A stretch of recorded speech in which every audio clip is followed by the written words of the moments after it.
Pull up in motorcades. I got a show today. It's all I'm trying to do. Hustle and motivate. What's up, guys? This is Brian. This is the Til You Collapse Podcast, and we back. Memo. Back again. Memo. Yes, sir. You're going to be a dad today. Oh, shit. I am? You're going to be dad today. I mean, you said you didn't want to take a lunch and you want to leave out early. No, you're right. You're right. You know, I am getting myself a son. I'm getting a puppy. Are you confused? I was confused for a second. I have so much going on in my life. I forget shit so fast. I swear, bro. Come on, get on it, bro. Picking up your little puppy, huh? Yeah, I'm getting him like around 4-ish today. What's his name, Brian? No, you wish. Keikoa, which actually means warrior in Hawaiian. Okay. So just Koa for short. That's exciting. Yeah, it's going to be cool. You have 2 puppies in the house. Good luck. Dude, the fucking German Shepherd is in the wild. No shit, I've had a couple. I know. They're wild. It's so bad. 2 puppies in the house. Good luck, baby. I got it. Don't worry. Man, you guys, I was sauna and cold plunging every day. Told you how life-changing it was, mentally, physically, spiritually, everything. I wasn't able to do it, for almost a week and a half that we were having issues with the cold plunge. It was freezing over and leaking everywhere. We had to take a bunch of the floor out of the gym because it leaked under and it was getting crazy. And figured it out, got it fixed. And this last week, I've been back at it again. And fuck, man, it's crazy how much I missed it. It's crazy going from not doing it forever to doing it, feeling the physical, mental, all the benefits, and then back not to doing it. I'm like, holy shit, I don't ever want to not do this again. It's like almost having a relapse kind of. Yeah, it's crazy. Yeah. And I tried to do the sauna a couple times without it, and I'm like, fuck this, bro. It's miserable. It's good to do sauna or cold plunge alone, either or, the health benefits, mental benefits, everything. But what I really like to do is I like to do the contrast therapy. So I do 10, 15 minutes in the sauna at 200, 210 degrees. And then I'll do 2-3 minutes in the cold plunge, and then back and forth 2 to 3 rounds of that. So total time anywhere from 20 to 40 minutes in the sauna, and then total time anywhere from 5 to 7 minutes in the cold plunge. Each session every day. That's just a routine I like. That's what I found that works. Euphoric feeling, dopamine you get when you go from the hot to cold is really exaggerated. I mean, you do it regardless in the sauna, regardless in the cold plunge, you get that dopamine hit. But when you go from the hot to cold and you really shock your body like that, it's really exaggerated. It's crazy because you figure, the water, we keep ours at about 45 degrees. If you look at the research behind it, anything, under 50 degrees is really when you start getting those physical and mental benefits from it. You got a lot of people out there talking, I keep mine 30s and stuff like that. That's more like a dick swing contest, if you want to have it as low as possible. As far as the actual benefits, we keep ours right around 45, 44. But the thing is, when you just get in the cold plunge at 45, 44, yeah, it's cold as fuck. But when you do it after you've been heating up in 205 degrees, as you know, anything goes hot to cold, it feels more exaggerated, even feels colder. But you guys who are listening to this, find a way to do a cold plunge. You don't got to get a crazy expensive unit. Get a fucking tub and throw some ice in there. But I promise you, it's going to change your life mentally and physically. As I preached to you guys over the years, doing hard things, challenging yourself. No one wants to be cold. No one likes to be cold. It's miserable. For me, I'm Persian. I like the heat, so hot's not too bad. But 200 plus degrees it gets testing, especially in the sauna. It gets hot. You're like, fuck.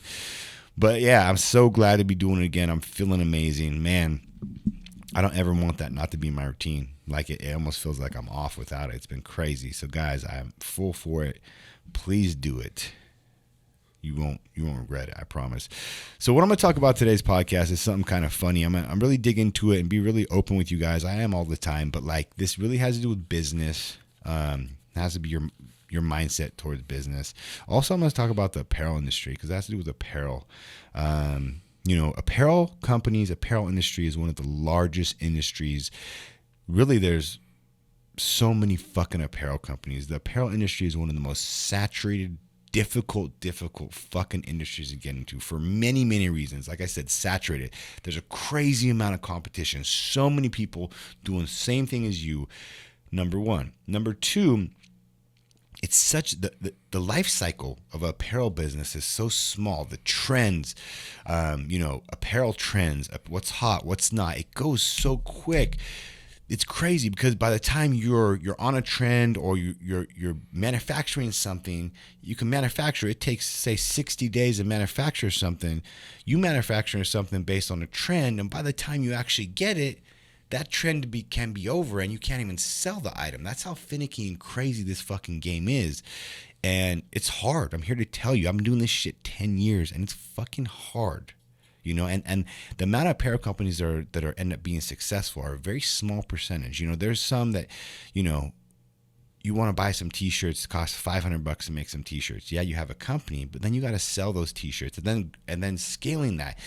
And what I'm talking about is your mindset as a business owner. I'm talking about me personally, this apparel business. So we've been struggling, and I've told you guys that. So the first 5 years I had the company, had our worst month ever. Totally revamped the company, re-energized, revamped the company. What's the word I'm looking for? Memo, help me out. Like when you not reintroduce, but like you said revamp. Reinvent. Right? I know, but there's another word I'm thinking of. Guys, help me out. Anyways, so I revamped the company and totally changed it, almost like a new company. And this is what's required, right? Because in entrepreneurship, in life, you adapt or you die. And certain companies are different. Some companies, you can be the same company from day one till the fucking 50th year. In that industry, that's fine. Apparel, it can't be. You have to adapt or die. You have to pivot. You have to change. You have to go with the trends. You have to look what's going on. You can't be set in your ways. You will die, And so I made that change after the first 5 years, and we blew up. And then, it's been 5 years since then, and we blew up. We blew up with growth, and COVID. And ever since COVID, we've been kind of whittling away. And slowly revenue's been going down. We've been selling less. And there's some certain reasons why. And I'm going to talk about those reasons and let you guys think about them. Think about your business. Think about what you've been feeling or if you've been feeling anything. And my theory is, obviously it had to do with COVID. With COVID, I feel like there was a lot more online businesses born during COVID because everything was going online. So a lot more between 2020 and 2022. Now we're in 23 even. I feel like more than ever at a super saturated, crazy fast rate, businesses popping up because nowadays it's easier than ever to start your business. And apparel is one of the easiest businesses to start. You can start an apparel company for under $1,000. Anybody can do it. And boom, you're a business owner. I have a company. You're feeling good. You're telling people you have a company. You're a business owner. And a lot of people like that with apparel because there's a low barrier of entry. It's easy, and you can have a company. Start a social media, come up with a name, build a Shopify website same day. So everyone's starting these apparel companies. And with apparel and COVID and online, Amazon, everybody's racing to the bottom. Everybody's racing to the bottom as far as the pricing structure, pricing. A lot of Amazon brands are fucking the industry because what they're doing is they're actually manufacturers overseas in China on Amazon, basically almost selling the leggings, the t-shirt, the apparel directly to consumer. So this is new. This never used to happen. There's a manufacturer, and then there's a company like myself, somebody who owns a company that goes to manufacture, produces the product as a brand, and then offers that product to the consumer. Nowadays, what's happening is killing the industry and really undercutting everybody is manufacturers in China are making Amazon listings for their product. They're barely marking them up. And for a manufacturer, this is a win-win because the manufacturer is marking it up a good amount more than they would charge me as a brand manufacturing, say, a pair of leggings for them, right? But they're charging the consumer more than that, which is probably about $10 more than they charge me, but they're still making $10 more than they would. And for them, it's not that big a deal. They're almost doing a direct to consumer per order. And a consumer goes on Amazon, they order a pair of leggings for say $20, $30, super cheap. And nowadays, the quality at that price point is actually pretty good. I've seen some actually pretty good. It used to be shit. It's still not as good as we are, but it's getting closer. And what they're doing is they're selling it direct to the consumer. So the consumer is really ordering straight from China. Yeah, it takes a couple weeks, but literally they're buying shirts, they're buying apparel for super cheap because the manufacturers like, let's just cut out the companies and the brands, and let's just sell. Like, they're actually allowing consumers to order directly from the manufacturer, which is wild. It was never like that before, and it's really happened through Amazon. And consumers are getting accustomed to these prices, and these prices are crazy. And anything direct from manufacturer. If you could look at any industry, if you could go directly to manufacturer as a consumer, you will get a lot lower price point. And people are doing this. Yeah, the quality isn't as good, but what's happening in the apparel space is, in the world through COVID, it's been hard. With inflation, it's been hard, and everybody is pinching pennies. Everyone's struggling. Not everyone, but a lot of people. I'm talking about the majority demographic of people in this country are struggling more than ever.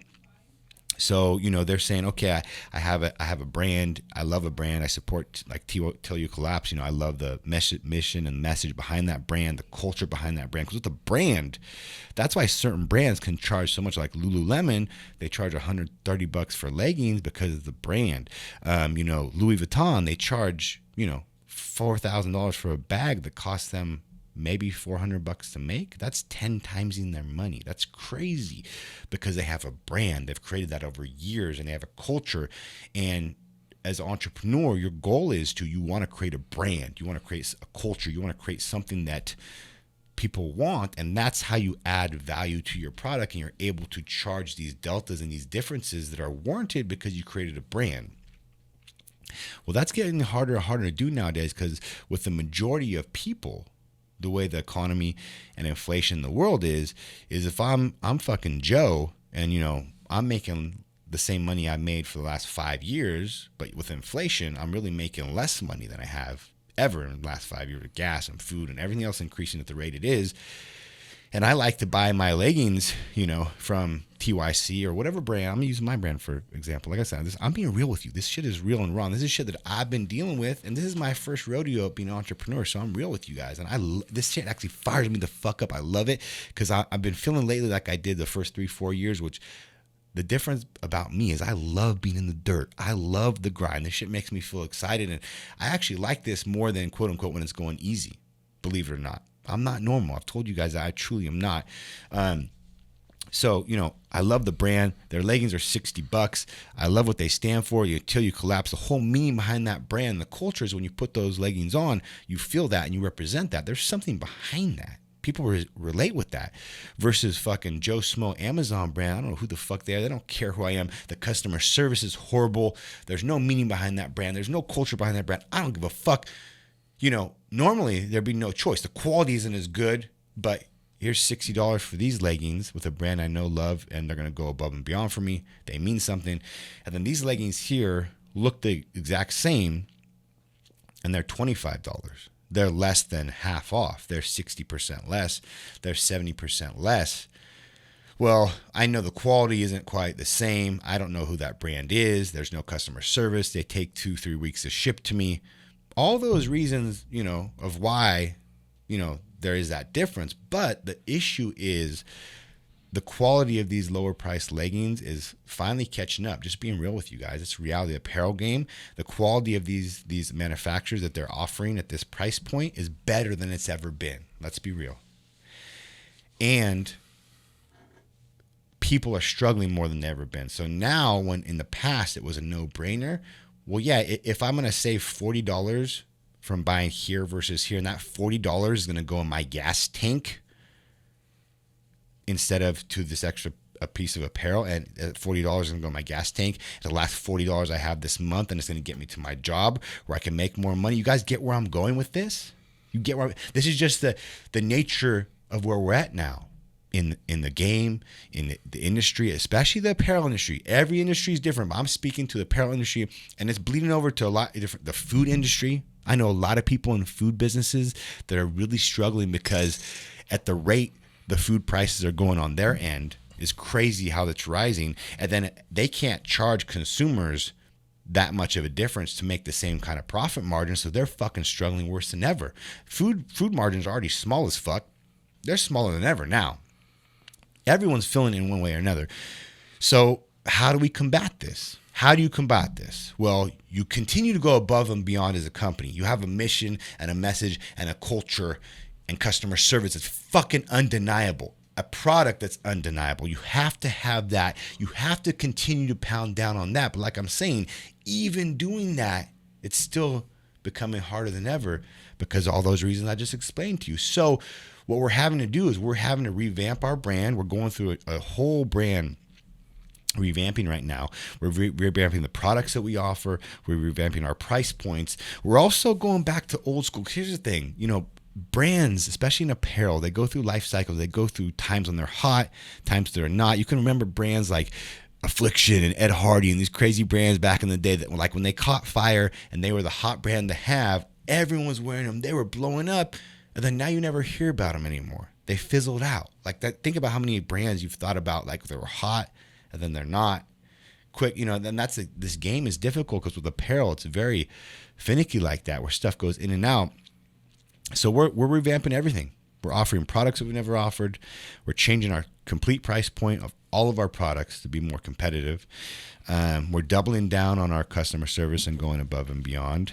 We're going to be offering better products, and we're going to go back to when there's excitement and there's urgency and stuff sells out, and people know they can't have it, they want it. And we used to have that, and we haven't had it in a while because as we were growing, we kept increasing the quantity that we ordered at. So eventually there's a point when, that need or that want and the amount you sell, because here's the thing, you want to sell out because you want that excitement and urgency around the brand, but you don't want to sell out too fast when I could have sold 500 more pairs of that. Think about the money you could have made that you lost out on because you didn't order enough. So it's a balancing act. It's hard to find.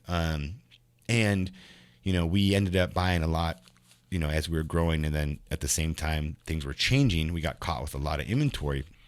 So what we've been doing the last couple of years is we've been running a lot of promotions. We never used to run promotions, but we've been running a lot of promotions. Anyone that follows the brand knows we've been running a lot of promotions because if we didn't, because of all those reasons I talked about, we wouldn't sell anything. So yeah, I'd rather run a promotion 40% off, 50, 60% off, because even at those deltas, at those percentages off, there's so much margin in apparel. I'm still profiting. I'm still making money. Thankfully, I'm able to do that.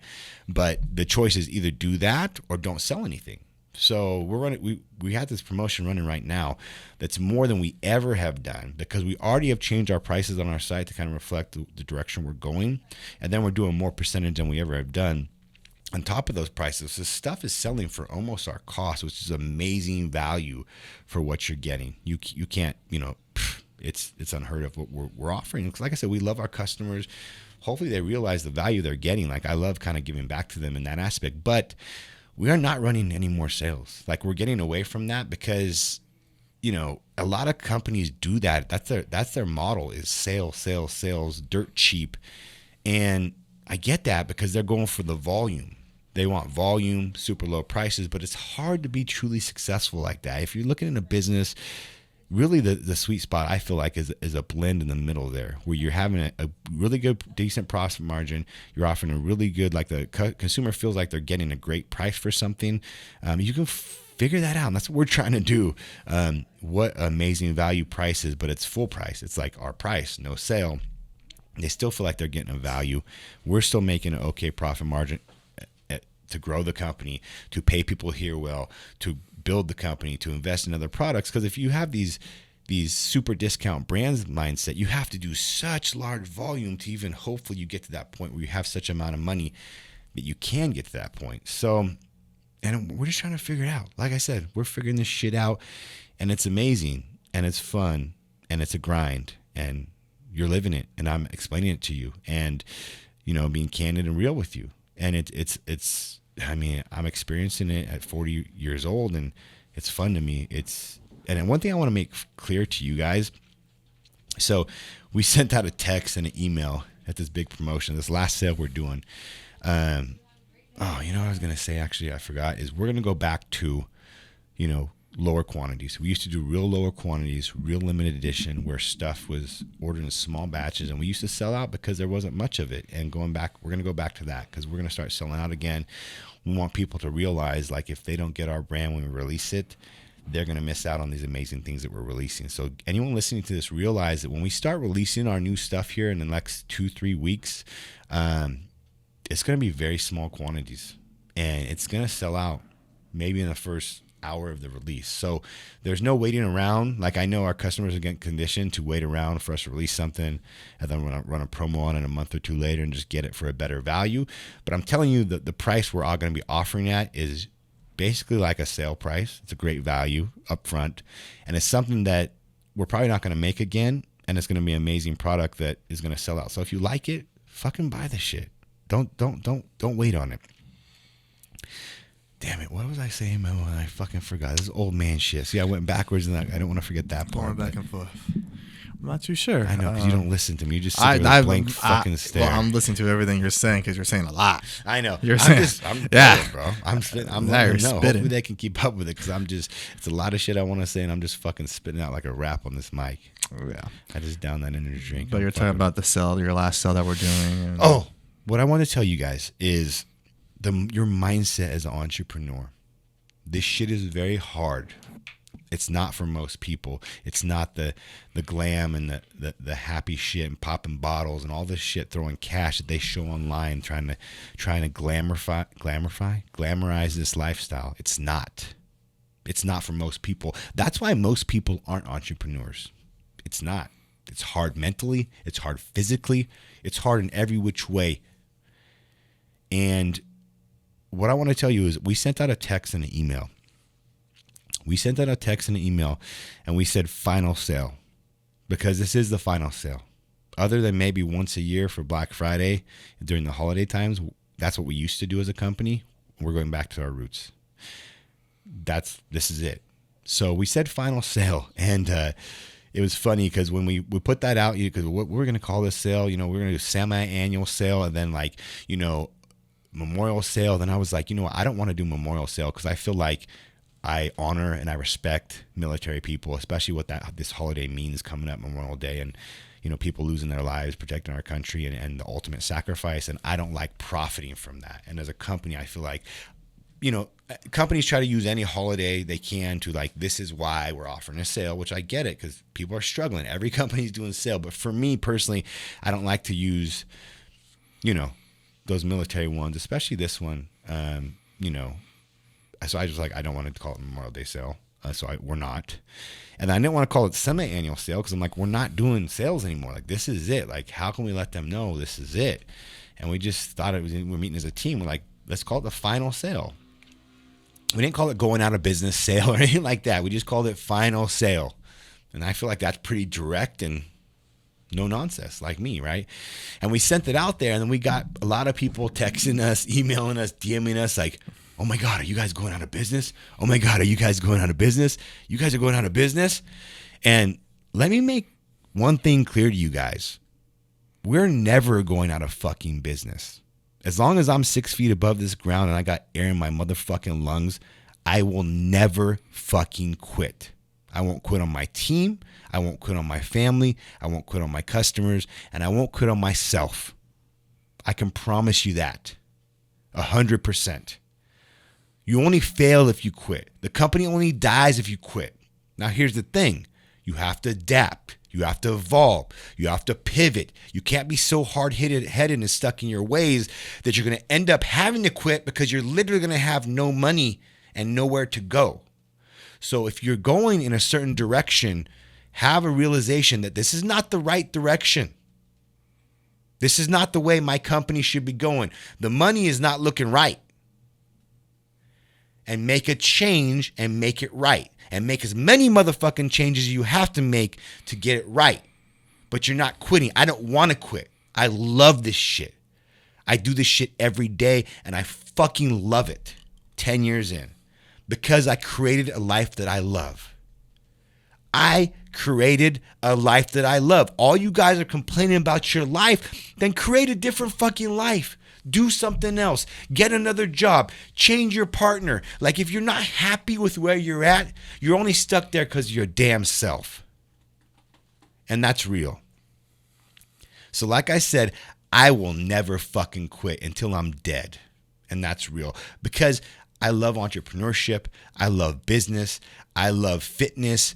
I love all of this. And I, it's funny. People tell me like, you're so lucky, you have such, not an easy life, but like, we have fun here. We're family here. We laugh. We get our fucking job done, but we're real people here and we're ourselves. And it's a good environment here. Ask anyone that works here, because we created this and it's not by chance. This doesn't just happen.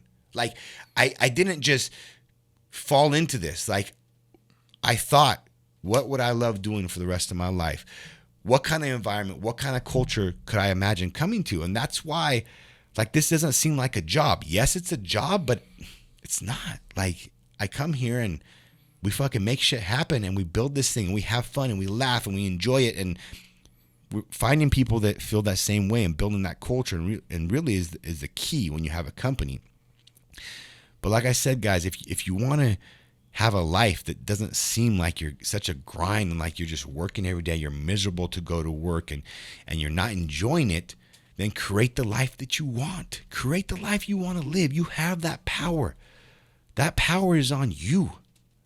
Like I said, your job, whatever you're doing, figure it out. It shouldn't be such work. If it feels like work, it feels like you wake up in the morning, you're like, fuck, another day. Same with your partner. Same with whoever you're in a relationship with. If you wake up and you're like, I fucking hate this person next to me, then change that. And relationships are hard. Trust me, I've been in a relationship for 18 years. This shit is hard. It takes work. And there'll be stages of it when you do feel like that. But there'll also be stages of it when it's amazing. And you have to realize that anything great also does take work. You have to work at it. Like there's going to be times. There's times when I did hate this shit. Like I said, I tell you I love it because I'm passionate about it. But I push through those tough times because I have that deep-rooted passion and love for it. Like if you don't have some sort of interest or passion, because a lot of people say do what you're passionate about, do what you love. And that's the dream, right? Because then it doesn't end up feeling like work. But that's not always the case. But if you can find something you have some interest in, you have some passion in, when shit really gets dark, and it's going to get dark. It's 100%. It's going to get dark, and it's going to get dark multiple times. That's the reality of this shit. That's what they don't tell you. I'm going to tell you. Because these last couple of years have been quote unquote dark. But if you come in here, the attitude, the energy, the culture, you wouldn't know. You wouldn't know. Because we're not around here hanging our heads like, we made as much as this month and we used to make in half a day before. That doesn't affect us. We're still fucking getting the job done. We're still enjoying this shit. We're still profitable. Still. Run your business right. Look at your numbers. Look at your expenses. Cut everything you can. Make sure you have a profit margin where you can actually make some fucking money and build from there. But like I said, times are tough. Different industries have different struggles. The only thing that doesn't change is who the fuck is at the front of the company. Who is running the company? Who's making that decisions? Who's setting examples? Who's in there with their teams, getting their hands dirty, doing what needs to be done? And that should be you. That should be you. I don't care what industry you are in. I don't care. Like I said, I just talked about this podcast, the struggles of apparel.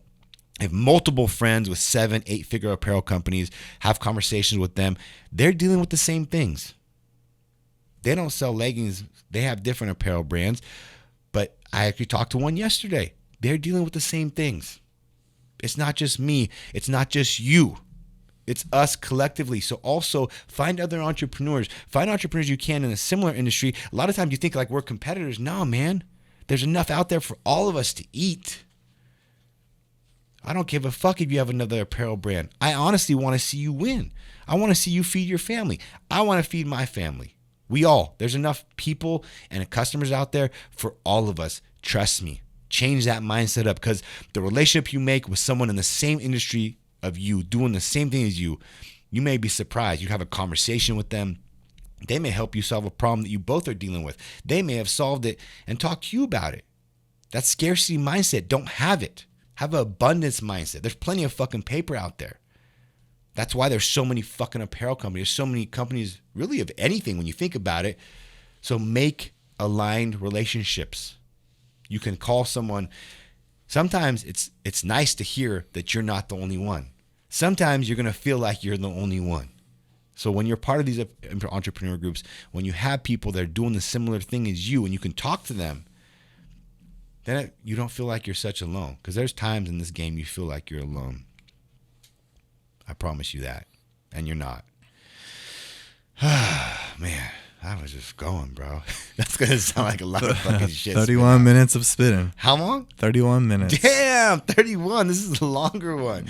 I don't like going much longer than that. Guys, like I said, I'm real. I'm raw. I'm not scared to share what I'm going through. Like I do. I try to share my wins and my losses. But here's the thing. Like I always say, you're going to lose more than you win. And quote unquote, these last couple years as the revenues drop down, maybe some people consider that as a loss. I don't consider that as a loss because what I've learned over these last couple years and what I've gone through and what I know now and who I am now and who the company is now because of these quote unquote losses is such a more evolved company. It's such a powerful place to be. So now that we're evolving the company, where we go from here in the next 5 years, that's what I'm excited for. So learn from your losses, learn from your experiences. Don't look at them as a negative thing, because if you take that loss and you turn that into knowledge and experiences and you adapt and you use that in the future, you're going to win 3 times as much as that loss brought you back. You may take 1 step back because of that loss, or 2 steps back, but you're going to take 3 or 4 or 5 steps forward. Do you get what I'm saying? Realize that. Think like that. Be positive. Fuck, man. Anyways, I said enough today. Fuck. We're going to post this today. We're just recording it today. We're going to post it as long as this guy fucking puts his head. He's not taking the lunch, so he's posting this shit. He's going to eat Chick-fil-A for the 5th time today. Yeah. No, I'll get a DoorDash. Yeah, he'll still eat it, but he's going to eat it one hand as he's fucking... Hey, when I do what I do, trust me. Yeah, this guy eats Chick-fil-A for breakfast, lunch, and dinner. If I did that, I'd be don't hate. Pounds, don't bro. hate on God's chicken. And you have abs. How does that happen? You eat once a day, or because I work out hard. I know you've been chunky yourself before. Really though, it wonders me. I'm over here eating 7 chicken breasts a day, starving, trying to get my weight to drop, and you're over here fucking eating. Well, I'm only 25, and I also do work out pretty much every single day. So and I am pretty active, but that's 15 years difference. Like that makes quite a difference. Trust me, I feel it every now and then too. Man, fuck, old man shit. Fuck, man, my weight. Hey, you look better than most old men. Okay, so you're fine. You're doing good for yourself. But yeah, I see you're like, oh, Chick-fil-A burrito for breakfast. Oh, Chick-fil-A for lunch. I'm like, God damn you. It's so and good. I smell it, guys. I smell it, and I'm just like, I gotta tease him sometimes because he teases me. Fuck, man, I like Chick-fil-A. Go buy some leggings, 70% off. Do it now. Yeah, guys, seriously, appreciate you guys. I hope you get some shit from this. Like I said, I'm on here rambling, but there's so much real shit in here, and there's so much shit that if you're listening to this, especially if you're an apparel company, but not any company, just listen to what I said and think about how it relates to you. I know some of you need to hear it. Share this shit. Let people know about this podcast. I appreciate it. I like to grow it. I'm trying to help you guys. I don't have to share any of this shit. A lot of people don't share this shit. They hide this shit. They'll tell you they're winning. They act like they're winning. They'll act like nothing's happening. And that's fake. It's not fake. It's not. This is real. This is what we've been dealing with. This is what we are dealing with. And here's the crazy thing. We're blowing up. The last couple of days, the amount of revenue we brought in with this sale is more than we brought in all month. Chew on that for a second. So people still want to shop. People have money to spend, but like I said, they're looking for extreme value. So if you can figure out a way to bring extreme value and still make a profit margin off that, that's what you need to do in this day and age, because that's what they want. The consumers are obviously speaking. If we offer 70% off and they're going to spend that much money in a short amount of time, where they spend more in 2 days than they have in the last 25 days, that says something. The money's there. People are just really holding on to their money. They have to. Not because they want to. Unfortunately, the way this fucked up economy and this country, the way it's been being led the last few years, they have to. So they want to spend their money, but they only want to spend their money if they know they're getting the extreme best value for their money. So figure out how to give that to your customers. That's all I got. Mo, you got anything? No, we just got a lot of work to do. A Yeah. lot of stuff coming up. A lot of great stuff coming up. Oh, yeah. I'm fucking fired up. Yeah. Love you guys. I appreciate you guys. Please share this shit. Have a great day. It's Friday. It's Friday. What does that mean? It's any other day. It could be Friday. It could be Sunday. It's the same as Monday for me. Change your mindset, change your life, and go fucking kill it. I'm out. Pull up in motorcades. I got a show today. It's all I'm trying to do.